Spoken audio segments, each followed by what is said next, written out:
Which is better, Islam or Christianity? Let's find out by listening to Gary Miller. You see, when I was in high school, taught in high school by Franciscans, later in university by Jesuits, I got the highest grades they ever had in religion. I used to write A+++ across the front of the page. Great praise. The teacher said, never had a student like this. These terrific grades in religion. But it occurred to me one day after 2 or 3 years of this, somehow it registered on my mind. The reason the grades are high is because I remember everything the man said. When it comes time for an exam, I can write down everything I heard him say and give it back. So I get a perfect mark. That doesn't mean it's true. That was my frustration. But I took it with my teacher saying, I can tell you all of this. I know the whole explanation. What is the proof? You see, we have to always decide when somebody's having a conversation with us, are they explaining it or are they proving it? People usually fool themselves. They explain it and they think they're proving it. If you ask somebody, how do you know Jesus died for your sins? What's the proof? He starts to tell you about, well, you see, God is holy, man's a sinner, Jesus has to die and so on. That's not the proof, that's an explanation. That's how it's supposed to work. I know that. How do you know what happened, you see? It's the proof you want.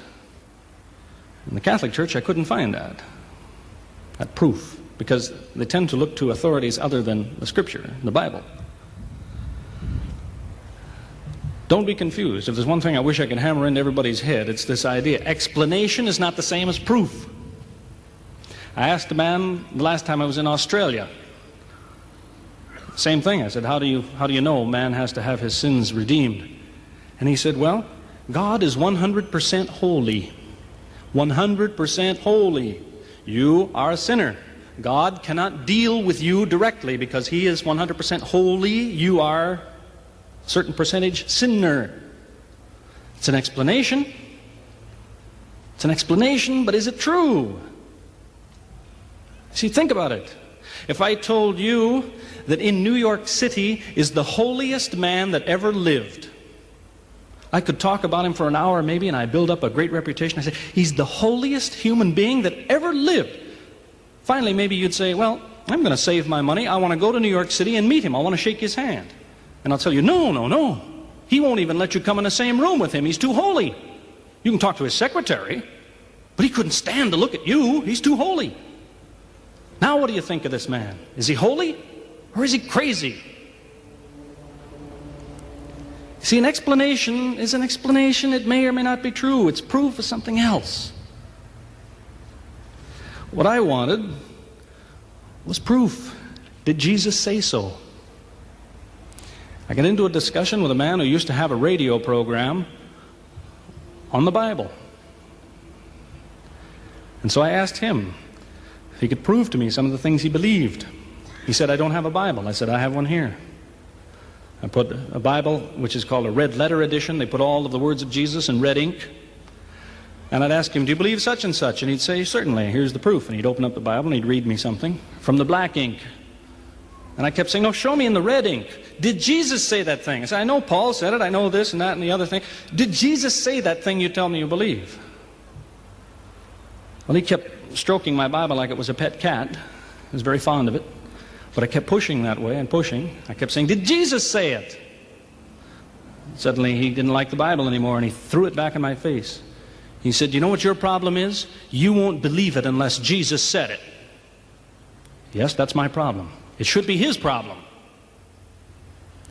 How does he dare to teach something if he can't and call himself a Christian if he can't show you that Jesus said this thing he's talking about? It should be easy to find. If Jesus said some of the things people say he said, it should be easy to find. Do you know if you took all the words of Jesus reported in the Bible and eliminate the duplications, because you have the same story basically told 4 times, if you eliminate the duplications, the total of all the words of Jesus do not even fill 2 columns of a newspaper. There's not very many words. So if he said these different things, you don't really have a lot of work to look down and find them. So as I say, among Protestant churches, I have been involved with the Church of England, the Presbyterians, Pentecostals, Baptists, Jehovah's Witnesses, Christadelphians, you name them. You probably can't name one I haven't heard of unless it's something local here. To be involved with them for 9 years. I read their books and visited, took part in their meeting, used to teach some of their Bible classes. I kept coming back to this. What proof do you offer? What proof? So they bring out a handful of their favorite verses. John 3:16, 8:58, 10:30, 14 and 9, 20 and 28, and so on. But for every one of those verses, there's another verse, which if you put it right beside that verse, you find out what they were trying to say won't work. Hebrews 11:17, Exodus chapter 3, John chapter 17, John chapter 5, and Exodus chapter 6, to go in the order of the verses I named you there. You put those beside those verses, and the argument dissolves, among others. They don't prove the divinity of Jesus. Doesn't mean he's not divine, but these things don't do the job. That's the problem. I'm not saying he's not divine, I'm saying I still want to see the proof. Did he say so? Then the real test of sincerity was what disappointed me. You see, you can take one of these verses, somebody shows you, John 14 and 9, for example, Jesus said to Philip, "If you've seen me, you've seen the Father." So I asked him, how is it he said in this other place to a group of people, "You people have never seen the Father"? Don't tell me in this place he means he's God, when in this place he told some people who were looking at him, "You've never seen God." He must have meant something else. You tell somebody that and they'll say, "Okay, you have a point. What about this verse?" And they go to another verse. It's fine. But next week, somebody will come to that same man and say, "Where's the proof that Jesus said he was God?" He will read John 14 and 9, right back where he started from. A verse which a week ago he told me wasn't good enough. It'll be good enough for somebody else because he hopes he doesn't know the response I had. Beginning about 1969, the same story I seem to get when I go from church to church. I'd ask them, you know, if you took all the words of Jesus and you cut them out of the Bible with a scissors, and then I gave you some paste and told you put them back together any way you like. Take all these words, put them back together, paste them together how you like. You still can't make him spell out the Trinity. He still doesn't say anything about it, no matter how you change these words. And so they tell me, it doesn't mean it isn't true. The Trinity is an evolved understanding. The church didn't understand this deep thought at first. The understanding evolved over the centuries. It was discussed. People came to understand it and believe it. Fine.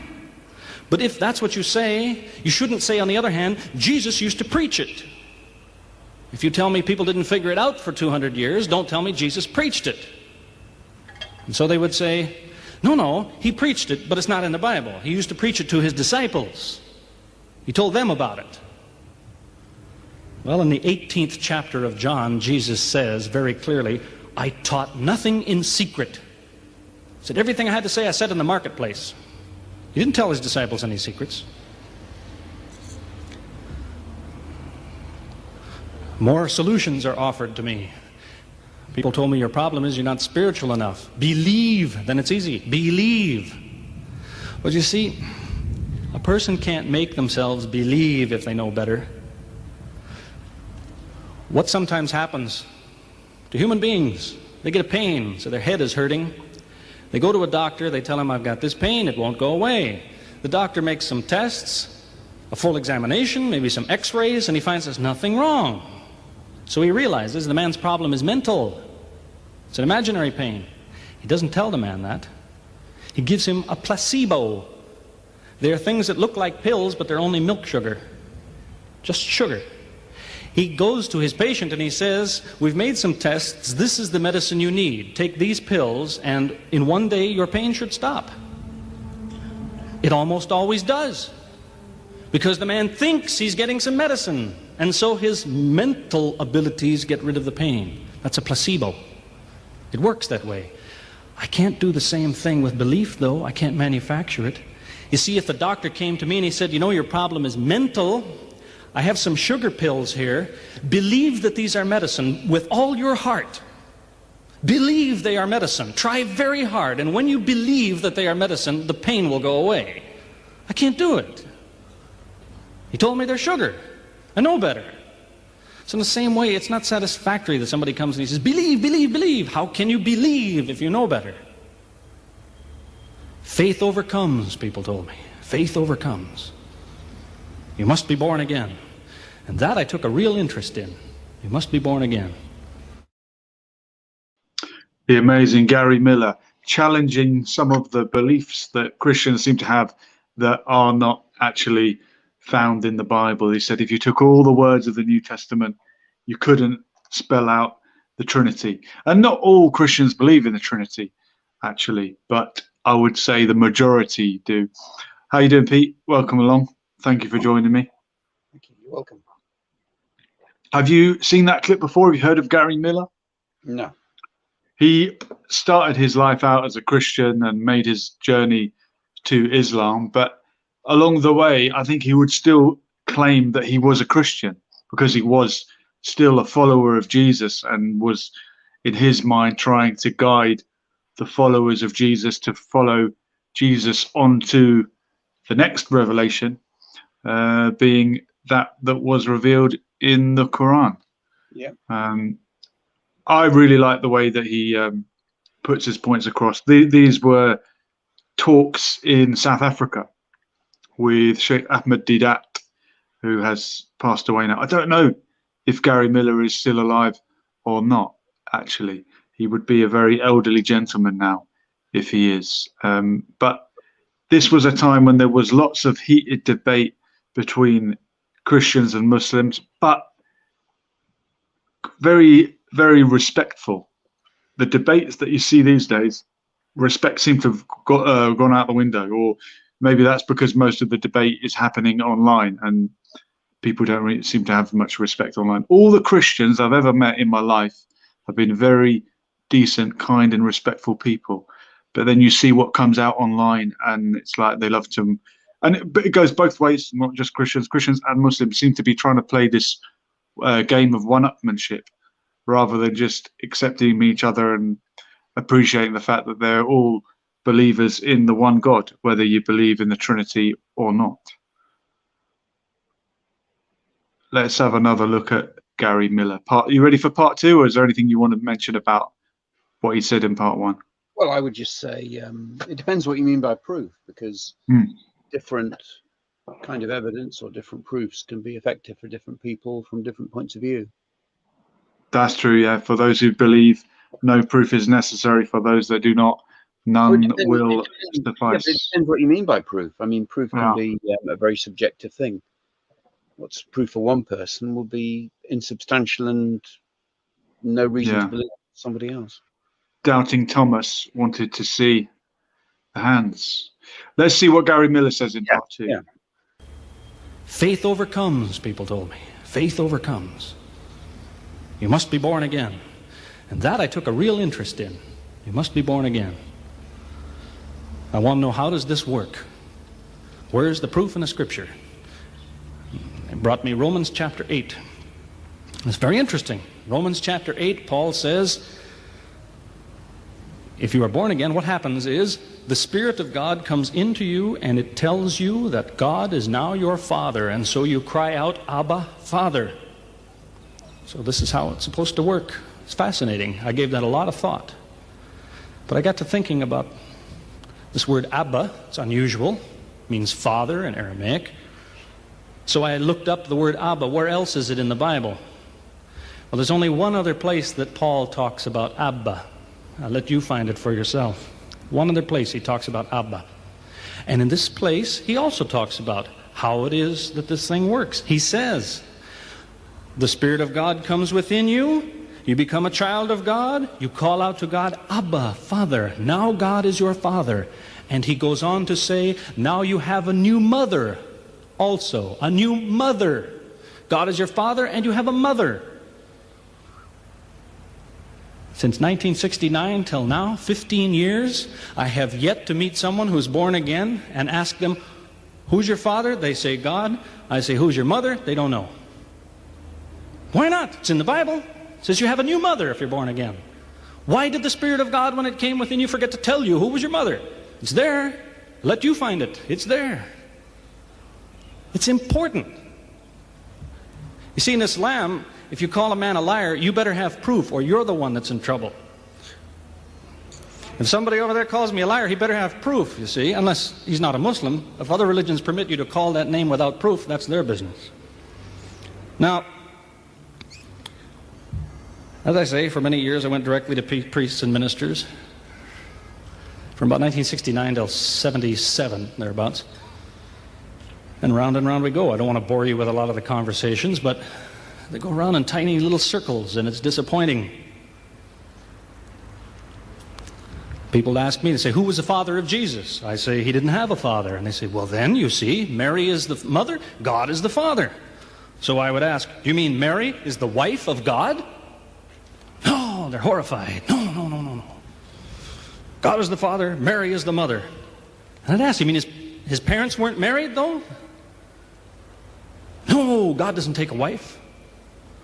So we go on to something else. They say, but Jesus called God Father. And I always ask people who tell me that, I say, what do you call God? Probably it's Father. People who say that, they pray, Our Father. But he called himself Son of God, they say. And I tell them, yes, and he called lots of other people Son of God. He said, blessed are the peacemakers, they shall be called sons of God. I became very frustrated on the crucifixion. I believed that the crucifixion happened, but I want to know why. I asked so many people, I said, why did God have to become a man and die? If a price has to be paid for our sins, why can't we just go find a sinless man and execute him and say, there, the price is paid? To which people always said, no, if a man dies, it's not enough. It has to be someone who is God and man. And so I'd always ask them, do you mean God died? Say, no, only the man died. We're back where we started from. If the man dies, it isn't good enough. See, that's not a novel idea on my part. The church is still discussing that till this day. They're still not sure who died on the cross. Was it God or was it man, or was it the God-man, or what was the deal? Because if God doesn't die, because that means changing from one state to another, and God doesn't change from one state to another, he's supposed to be immutable, and so on. They're still discussing that. They say Jesus paid a price for your sins. Paid a price. Could never understand that. In the Lord's Prayer, Jesus taught his disciples how to pray. He said, pray like this. And one of the lines he told them, he said, pray to God, say, forgive us our sins as we forgive those who sin against us. More modern translations say, forgive us our debts as we forgive our debtors. How do you forgive someone who owes you a debt? Do you say, you know that money you owe me? Forget it. Now give me the money. If you forgive it, there's no price. Nothing is paid. You say, it's forgiven. So the Lord's Prayer says, forgive us our sins the same way we forgive someone who sinned against us. If someone slaps you and you forgive him, that's the end of that. But you don't say, I forgive you for slapping me. Now come here, I want to slap you. You see? You don't do that. About, what would it be, 500 years ago, there was a Jew in Europe. Spinoza was his name, Baruch Spinoza, a philosopher, and he wrote a great deal. And he made the same point that people were making 500 years before him. He was frustrated when the Christians would come to him and say, God became man. He would say, what do you mean? God became man. See, I know what is God and I know what is man. And I can imagine that what was God turned into a man. It's not God anymore. He used to be God. Now he's a man. I can understand that. That at least makes some sense. But that's not what the church teaches. They say God became man, but he was still God. And that causes a problem.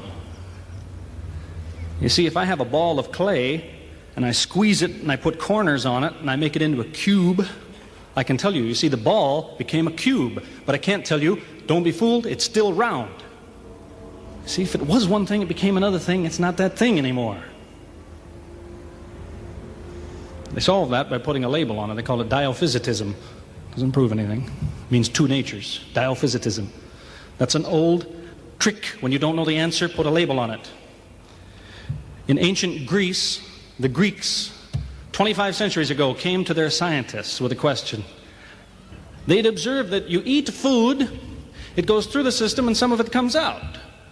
They wanted to know which part of what I take in is the part that feeds me, because evidently I don't need all of it, you see. Well, now, which is the nutritive faculty of the food? And the scientists didn't know, so they said the part that feeds you is the nutritive faculty of the food. It's like saying the part that feeds you is the part that feeds you. That's all. It's a label. It doesn't answer anything. As I say, I could talk to you for hours about experiences. About 1977, I decided to have a look at the Quran. I never met a Muslim. I lived 100 kilometers from the nearest Muslim. See, what interested me was what non-Muslims said about Muhammad. The amazing Gary Miller there. And Owen has given us a question. Is the God of the Old Testament the same God of the Quran? What do you think, Pete? Yes. Resounding yes. Yeah, I think so. Owen says no. And I wonder where he's going with that. People talk about there being different names for God. Obviously, God is referred to as Allah in the Quran and Yahweh in the Old Testament. And for some reason, the Israelites were not allowed to say the name Yahweh. Anyone who is a fan of Monty Python knows that. How did they know what the name was? How did they know how it was even pronounced if no one said it? I suppose they'd written it down, but you'd have to know how to pronounce it. It's one of those mysteries. But I think if you believe in one God, there's only one God you can be referring to. There can't be two gods if you are a monotheist. It has to be a different name for the same God. Yeah, unless one of the prophets is not from God, is an imposter. That's where the proof comes in.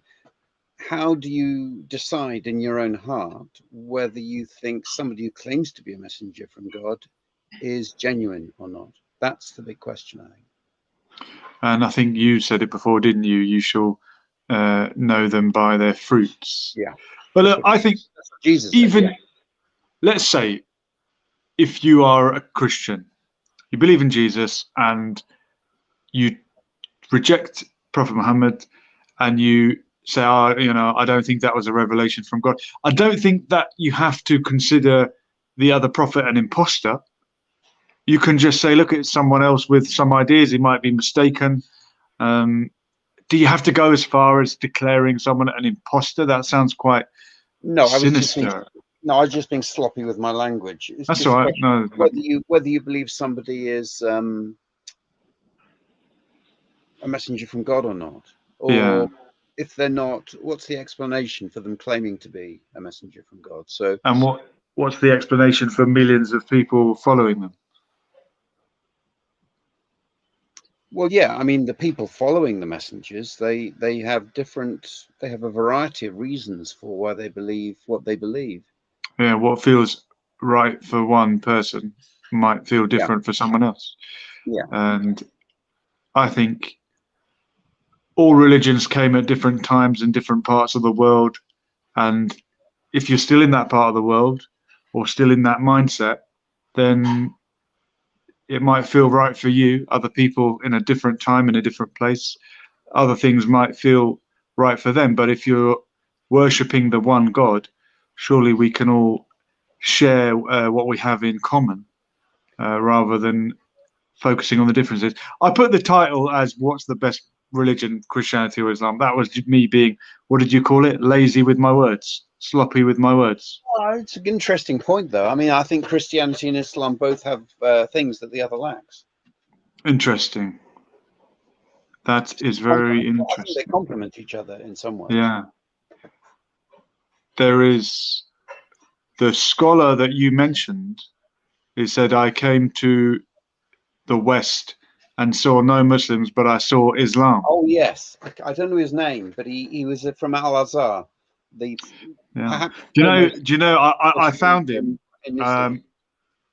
I found who it is. And if you give me 2 seconds, I'll pull his name up. Yeah. Because you might be interested. That's Abu Abdullah Muhammad ibn Karam al-Sijistani. an ascetic preacher, hadith narrator, and literalist theologian who founded the Karamiya sect. Do you want to know something else about that sheikh? He was at Al-Azhar University in He was, Cairo. and he was, if I am correct, a Freemason. Oh wow! Yeah, a Muslim Freemason. If this is the right guy, that you say he went to Paris for a few months and said there's Islam here but no Muslims, and in the Middle East there's... That was the quote I was looking. I believe I've got the right one. Yeah. Because I did. I tried to find that quote. Yeah. I believe he was a Freemason. We can probably talk about that another time. There were Freemasons in the East and the West. Let's hear Gary Miller one more time. Okay. There are books and books written about Muhammad that tell you one thing we know for sure about this man: he had an outside source of information. One book I've got says the Quran was written by a committee, because they've established so well that there's information in there that an Arabian shouldn't have known. He must have had someone from the outside bringing him this information. So they say, one thing we know for sure, he had an outside source of information. Now, he said this book was a revelation. So they say, you see, he was a liar. He got it from somewhere, he put it in a book, and he gave it to someone, telling him it was from God. He was a liar. Other people write books and books on the subject of Muhammad, and they say, one thing we know for sure, he thought he was a prophet. He was crazy. Because they look at his life very carefully, and they see episodes like, for example, when he hid in the cave with Abu Bakr. He was running from the whole city who wanted to kill him, and he hid in the cave, and when the Meccans came running up to the cave to kill them, what did he say to his friend? Did he tell him, see if you can find a back way out of the cave? What he told his friend was, relax. He was telling him, I see what you see, but he said, God is with us. God will save us. So people on that basis, they say, you see, he thought he was a prophet. He thought God was with him because he said things like that. He wasn't a liar. They never seem to realize that one man can't be both. So you can't be a liar and a crazy man at the same time. If you think that an angel gives the words of God in your ear, and somebody says, I have a question for you, what does God tell you about this thing? I want to hear an answer tomorrow.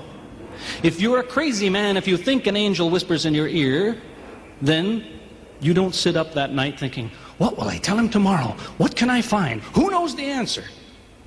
You're crazy. You think the angel will tell you the answer. You don't go and look it up somewhere. So you can't be a liar and a crazy man at the same time. You can be one or the other, or neither, but you can't be both. You see, I read two non-Muslim biographies of Muhammad. One was by Rodenson, who's an atheist, who hated the man. But many interesting things come up about his life that I had to wonder about. One story that's told is that when he was an older man, he had a son named Abraham. The son died when the child was 2 years old. The same day the boy died, there was an eclipse of the sun. The sky went dark. And the Muslims came running to their prophet and said, look, it's a miracle. Your child died and the sky went dark in sadness. It occurred to me, see, if he was a crazy man, he'd probably believe what they said. He'd probably think, yes, it's a miracle. My child died, the sky is dark. Yes, it's a miracle. If he was a crazy man. If he was a liar, he would have taken advantage of it. He would have said, yes, right, my child died, the sky is dark, you tell everyone, it proves I'm a prophet. It's a miracle. But what did he do? He became angry with the Muslims. He told them that was nonsense. He was angry with them. How dare you say that? He said, the sun and the moon are signs of God, and they don't worry themselves about the birth of a man or the death of a son of Muhammad. Doesn't look very crazy, doesn't look much like a liar. Now you have a third alternative, of course, which people tell you all the time. They say, no, he was not a liar. He was not a crazy man. He was deceived by the devil. Deceived by the devil. It's an interesting idea, but whatever you say, you better be ready to back it up. There's a lot of difficulties with that idea. For example, there is a verse in the Quran which tells the reader about a good habit to develop. It tells him, before you read this book, always say, A'udhu billahi minash shaitani rajim, which means, I take refuge in God from Satan the rejected. Is this Satan who wrote this? Who said, before you read my book, ask God to save you from me? Is that Satan who wrote that? As Jesus said, if Satan is divided against himself, then his kingdom will fall. He's fighting against his own interests. So let me finish with a story that illustrates a point. As I said, there's many theories and many explanations around. Many explanations. But an explanation, something somebody tells you, is just so much air coming out of his mouth unless he has proof and unless he offers you something that you can use to falsify it. You see, there's many theories of how do the planets go around the sun and how do the stars burn and all the rest of it. Many theories. Most of them are just so much wind. Scientists pay no attention to them because they don't contain something that could be checked to prove it false. You see, Einstein was considered an intelligent man because when he offered his theory in 1905 and again in 1915, he didn't just offer a theory, he said, here's 3 ways to prove I'm wrong. Now it's worth listening to. He's told me, here's 3 different things you can do. If you can do this, I'm wrong. Here you are. Is there anything like that in Christianity? Has the Christian ever said, you want to prove I'm wrong? All you have to do is this. Has he ever done that? The Quran is filled with that kind of thing, filled with it. Saying, you want to prove this book is wrong? Do this. Prove it. Go ahead, do it. Filled with that kind of thing. There's an example of it that made a big impression in its day, during the lifetime, 14 centuries ago, of the Prophet of Islam. You see, he had an uncle named Abu Lahab. That was his nickname, Abu Lahab. This man hated Muhammad. He hated anything the man said. He used to watch him going through the city, and if he saw him talking to someone, he waited till they split up. He'd go after the man he spoke to and take him and say, what did Muhammad tell you? Whatever it is, it's a lie. Did he tell you day? It's night. Did he say black? It's white. Exact opposite. Whatever he heard the Muslims say, he said the opposite. That was the way his mind worked. There's a little chapter of the Quran called Lahab, and it says about this man that he'll never change. It condemns him to hell, Jahannam. You see, if the man had ever become a Muslim, the Muslims would believe, well, now he's not condemned anymore. You see, for 10 years before Abu Lahab died, that was a part of the Quran. And the Muslims could come to Abu Lahab and say, do you know, it's been revealed to us in our book that you will never be a Muslim. God says you will never be a Muslim. For 10 years they told him that. All he had to do was say, well, your book is wrong. I want to be a Muslim. What do you think of your book now? That's all he had to do. He had 10 years to think about it. And that's the way he was. See, if somebody is your enemy, you don't come to him and say, you want to prove I'm wrong? Here, say this. Come on, say it. If all you have to do is say the words and I'm wrong, you finish me. He never did it. See, this is one of many cases of something that was offered that could have been falsifiable. Okay, Pete, on a slightly different note, I've got your sheikh. It is Brother Muhammad Abdul, was a sheikh from Egypt, and he was a leading member of the Cairo Society. He was described as a zealous master mason. I don't know if that changes your opinion of him at all, but that is... no, I don't know anything about him at all. I just heard this saying that he is reported to have said after he stayed in Paris for a few months. Okay, and he was definitely in the Al-Azhar University. All right, well, I thought I'd just throw that out there. In the comments, Would I like to be considered an authoritative source? Only for my own subjective personal opinions and perceptions, that's all, which has no authority over anybody else. So it's not, I mean, my own personal opinions and perceptions they're not authoritative for anybody else, no. That's all right. Well, everyone's opinion counts on here. I don't know what you make of this video here.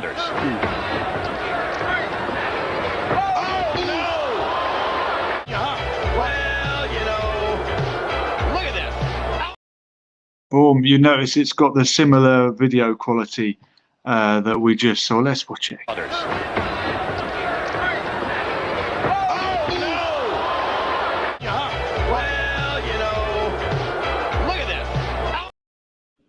Yeah, you see, this is what the crowd want. This is what the kind of videos that our subscribers would like to see. I don't know if you're a big wrestling fan. The Bible is real, but wrestling is fake. Possibly. It could be stage managed. Could be, yeah, exactly. Choreographed, and it's all fixed beforehand. Sometimes. But look, we've got Ash. Ash, are you there? Can you hear me? And can we hear you? Ash has joined the chat, and let's listen to Ash. Are you there? Oh. And he disappeared. This is someone who clicked on the link that means you can come on live, but they obviously didn't really want to, and they've just jumped ship. That's all right.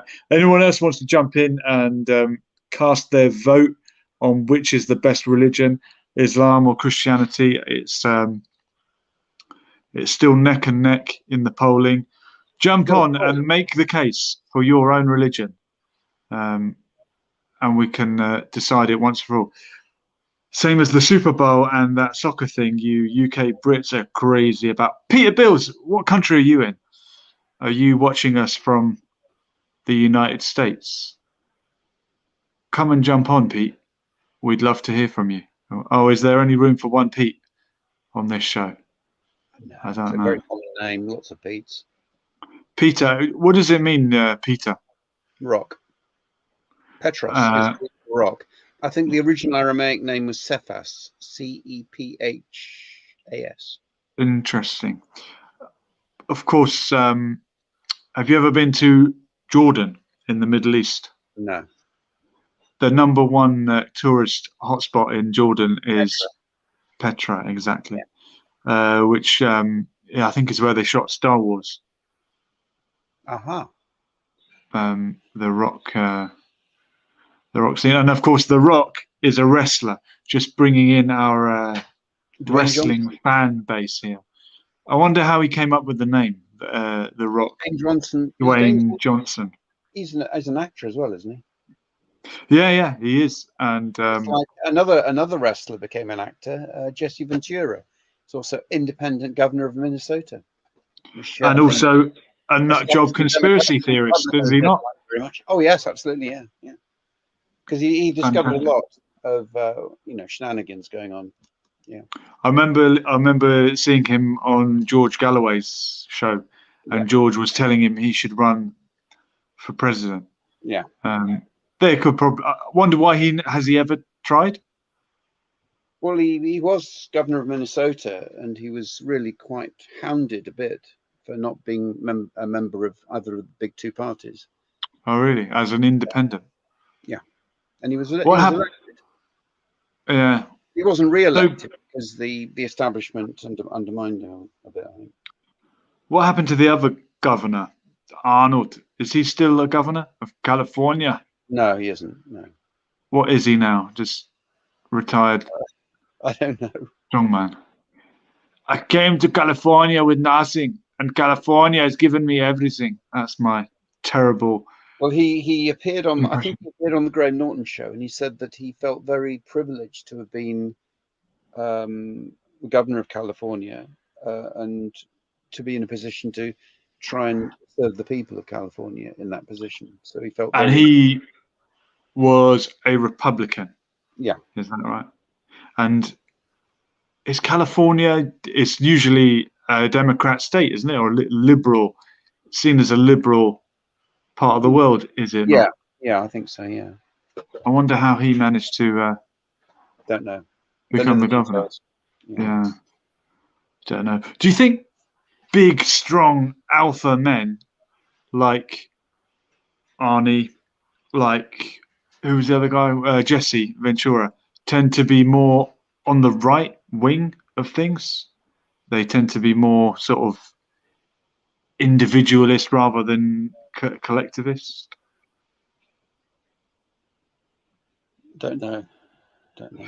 That, yeah, that's kind of a pattern that I've been noticing. Fig Tree is saying green state, blue state. There are no green states in America. It's just red and blue, isn't it? But red means. Maybe Jesse Ventura was a green because he was a third way. Oh, maybe. Red is. But Red and blue has the opposite meaning over there. Blue is Democrat and red is Republican in America. Yeah, well, you would think, given that we talk about red being communist, like in the UK, red is Labour on the left, true blue is a Tory on the right, but over there it's the opposite way around. It's interesting. I remember something interesting about alpha males being politicians. You know, LBJ, Lyndon Johnson, said about his vice president, Hubert Humphrey, he could never be president because he cries too much. Wow. So LBJ felt that to be president, you had to be a bit of a tough cookie. Yeah, you got to be a leader. Peter Bills is saying, what's the phone number? Pete, you click the link in the description and there is a pinned comment. You should be able to click the link in the description and you will follow some instructions and come and join us. I might be able to re-enter it here. Hold on. Is that on WhatsApp? No, I think he just wants to. No, he's not. He's not on the WhatsApp. But if you click that link that I've just sent in the chat, you can jump on. Oh no, that's now the wrong. That's now the wrong one. Don't click that. That's just the wrestling video. I'll get you the right one. Hold on. If you want to jump on, here comes the link. Yeah, boom. StreamYard.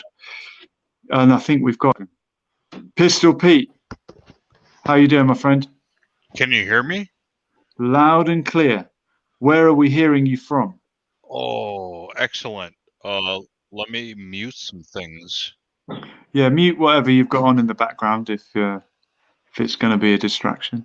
This is Pistol Pete, aka Peter Bills, who looks like the littlest hobo, if anyone remembers that great television show about a German Shepherd that went on many adventures. What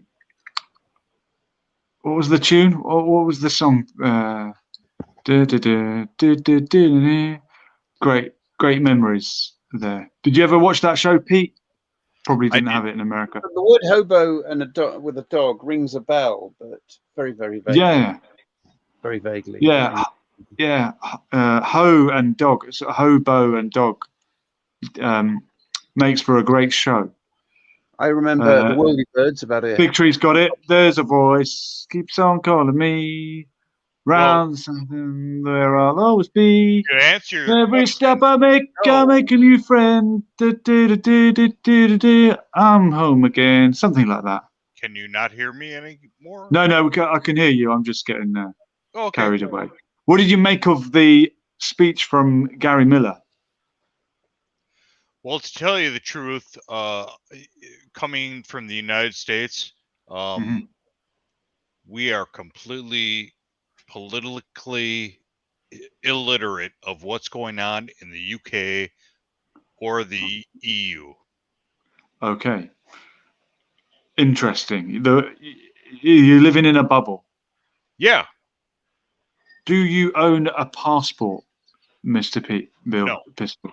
You don't. And what % of your friends would you say own a passport? Oh, 10, 15. Interesting, because that's the stereotype about Americans. They live in America. They've got not much intention of seeing Are you profiling me? racially or just Nationalistic. citizenship. Well, you fit a certain stereotype that people have. But MI5? I apologize if you feel that I'm Well, I've seen stereotyping you. Let me just ask you this. Yeah. You've asked me a question. Absolutely. Can I ask one? Go ahead. Go for it. Your ears. Yeah. They're cauliflowered. Where did that come from? I have competed in boxing and MMA over the years, and I'm kind of getting into jiu-jitsu. But I think they looked a bit cauliflower to begin with, to be honest. I don't think this is really a real cauliflower here. But if people ask me, I like to say, yeah, Fair. I did this and that. Have you done? You probably did wrestling, I imagine, Pete. Did you? A little bit. Yeah. And what's your favorite style of wrestling? Greco-Roman or the other one? Some more deep dive into who I am. Are you really American, or is this someone I know putting on a voice?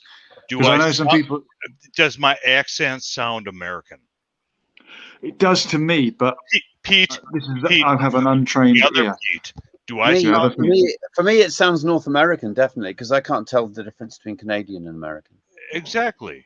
Well, no, because I mean I can do the Canadian hey there. There's some really nice people up there in Canada, and they're friendly people. They're so Canada's quite nasally. Okay, I'm from Canada. It's a Scandinavian thing. Tell me about. Is that the influence? Primarily, yes, and then in Scottish. Yes, in Nova Scotia, they're very Scottish and a bit Irish as well, aren't they? Newfoundland. And incredibly racist. Oh, no. Oh, that's not good. Well, that's why the legislature and Justin Trudeau in Canada, they're pushing back against the racism. We need to recognize that there are an infinite number of genders in Canada. Wouldn't you agree? Well, there are only two genders, binary and non-binary. We had a discussion elsewhere about this gender business, and the idea came up that maybe the biology of gender is being confused by the fact that there's a lot of pollutants in our environment these days, including is it hormones or enzymes like estrogen in the water supply. I know a great joke about that. BPA. Really? Recognized, yeah. So go on, another time. Sorry. Maybe there's some chemical and genetic problems that the environmental pollution is causing, which has produced some of this gender confusion, maybe. Because I don't know the science, but I think maybe in our generation it was much more straightforward. We're either, if a 99.9% of us were either, we've got a full set of chromosomes, or we've got 25% one chromosome missing, making us male, and that's it. We've either got an XY chromosome or an XX chromosome, and it's very clear. The dividing line between the two is quite clear. But now I think there might be reasons for the chemistry, the genetics to be more confused than it used to be. But I don't know the science, and obviously there must be other people that do. So nature and biology has been confused by... It's been tainted and poisoned a little bit by civilization, yeah. I'm just guessing. I'm just wondering if that's maybe one of the factors that's produced the situation. By the environment that humans have created. Yeah, because I've heard it said that there is estrogen, female hormones in the water supply is it to do with fertilizer? I can't remember, for the agriculture. But there's some sources like that which might have changed things. But then there's transgenders in the opposite direction as well. So maybe some of it isn't chemistry, it's simply cultural, and people getting confused between biology and culture.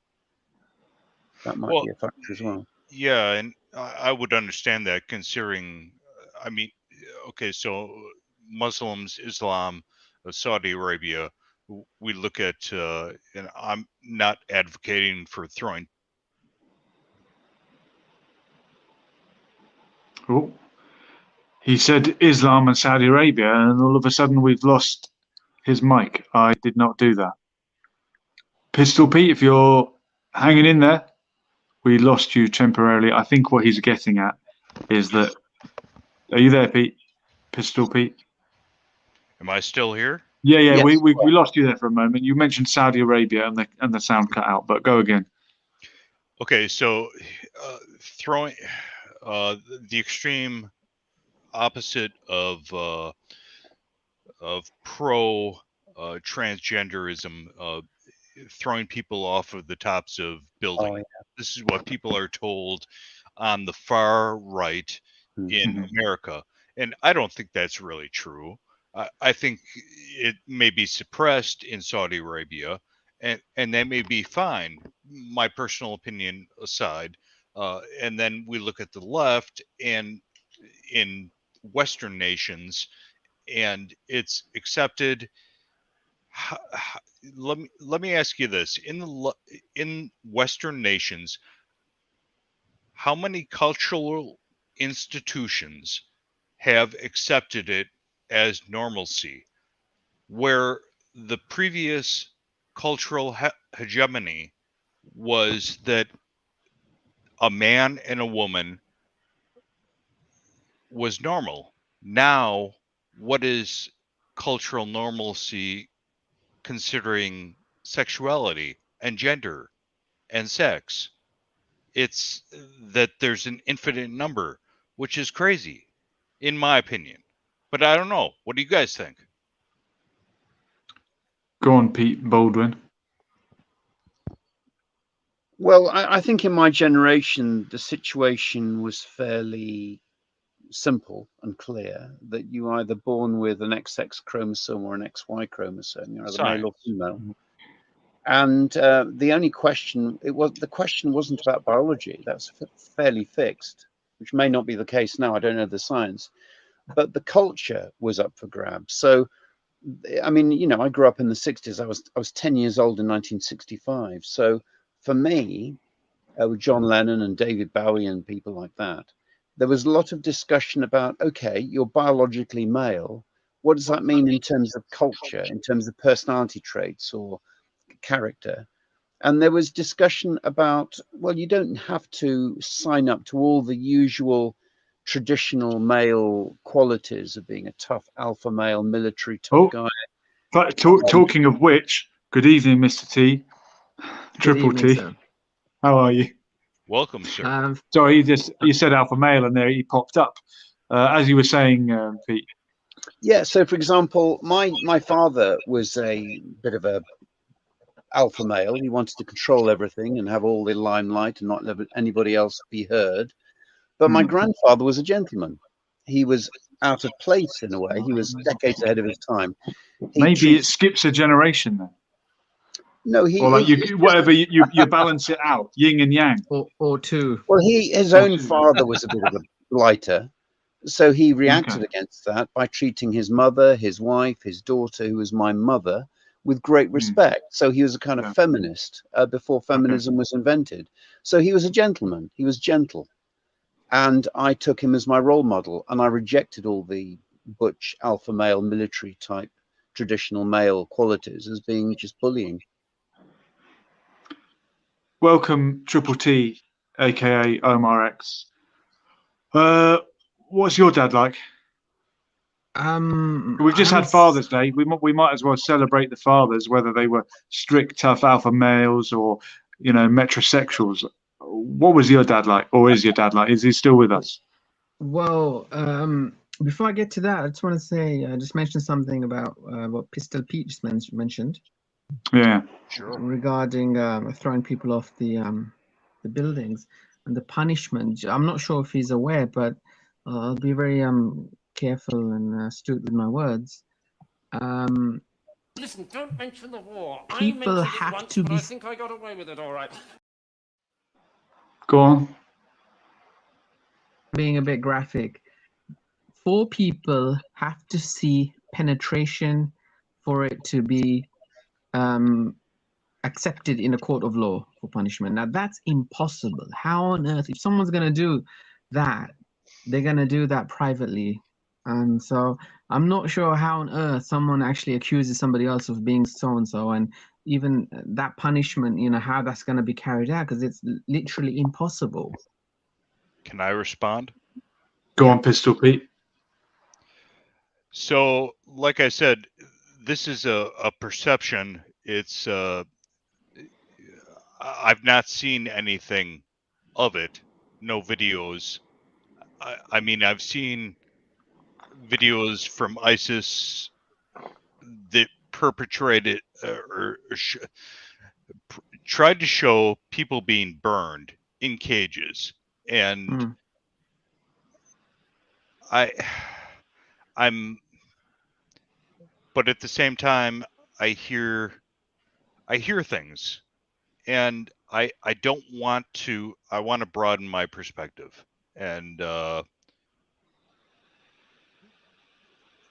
don't know. I mean, can I say something?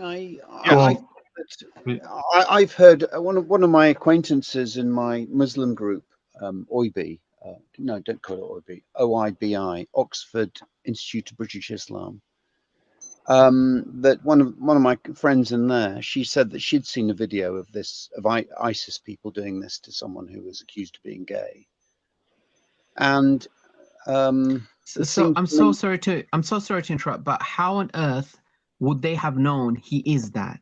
This is the thing. Exactly. This is my question. Okay, but they killed someone, Omar. That's the point. I'm not justifying what they did, but my question to you is simply this: that how was it verified? If 4 witnesses, if 3 witnesses are not sufficient, 4 witnesses have to see penetration. How on earth is that possible? Explain that to me, please, somewhat. Well, I don't think that the ISIS people were diligent in any way in following Islam or the Quran or abiding by any rules whatsoever. And I don't think that the Muslim countries are responsible for. Go on, Pistol Pete's back in. Pistol Pete's back in. Another question, follow up. Would the people being, or the people accusing, would they be hurt, killed, if the person being accused was affluent? Say Saddam Hussein or his sons. Think of that.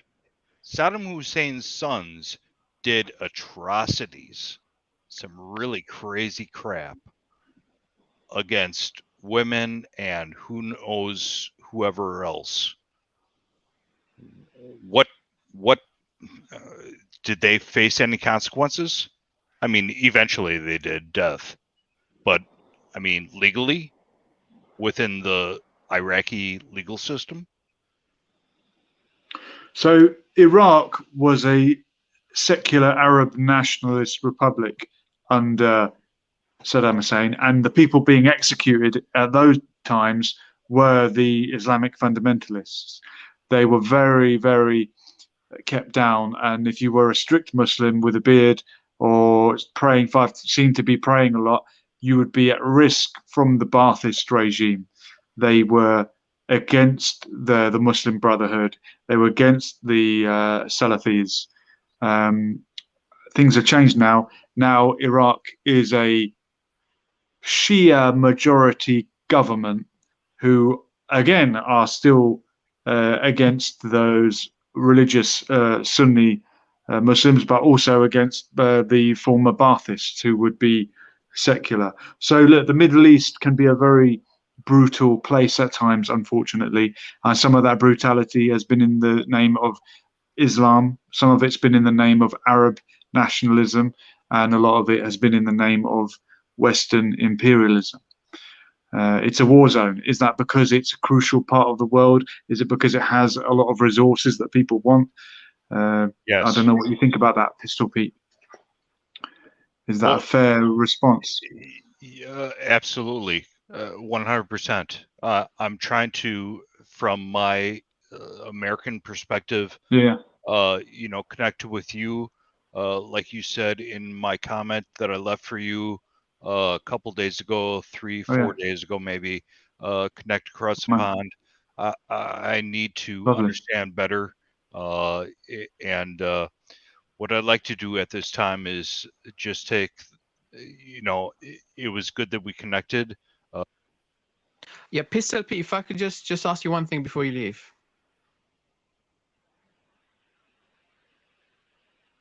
Ask him, Omar. He might be in and out of connection, but ask the question and we'll hear it. Okay, so my question, Pistol Pete, if you're listening, would simply be this. We spoke about, and you brought it up, Saddam Hussein, I'm not sure if we're allowed to mention him, but we have done, and his party and so on. Yes. And I will agree. Can you still hear me? Yeah, we got you, Pete. We got you. Cool. Yes, Pete, we have you. Just a quick question. You brought up Saddam Hussein. We spoke about him and what's going on in Iraq. We ignored the fact that, if I may say respectfully, your country is kind of responsible. We have, according to John Hopkins University, we've got over 1 million lives lost, innocent Iraqi lives that are lost. Yes. So we just want to get a take of what you, I mean, because we're just kind of like ignoring that side. We're just saying, oh, the Muslims and extremists and so on, whatever. Yes. But we had the first Gulf War, and then we kind of had the second war on, the T word. And my question is simply this: how do you feel that your leader at that time is responsible for 1 million lives gone, and many, I assume, thousands of innocent soldiers, their lives have gone too? So all I have is my vote for president, right? And my representatives and my senators, my local representatives, my school board. So all I have is my vote. I can protest against George W. Bush, which I did. I attended a rally. Oh God, I forget what year it was. 2003. There were no weapons of mass destruction. I didn't even realize that. What was his name? The black dude that was Secretary of State. Colin Powell. Colin Powell. I didn't even realize that he had died a couple of years ago because the mass media doesn't cover that crap.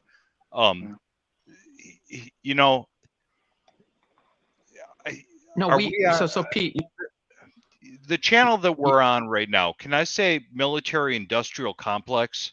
Yeah. Because there are two in Eisenhower's message to the American people, his farewell address. There are two messages. The first is the military industrial complex, which he is intimately aware of because he came from that. He came from the Second World War. The second in his address is academia. And what we are seeing right now in the United States and America is a Marxist takeover of Western nations.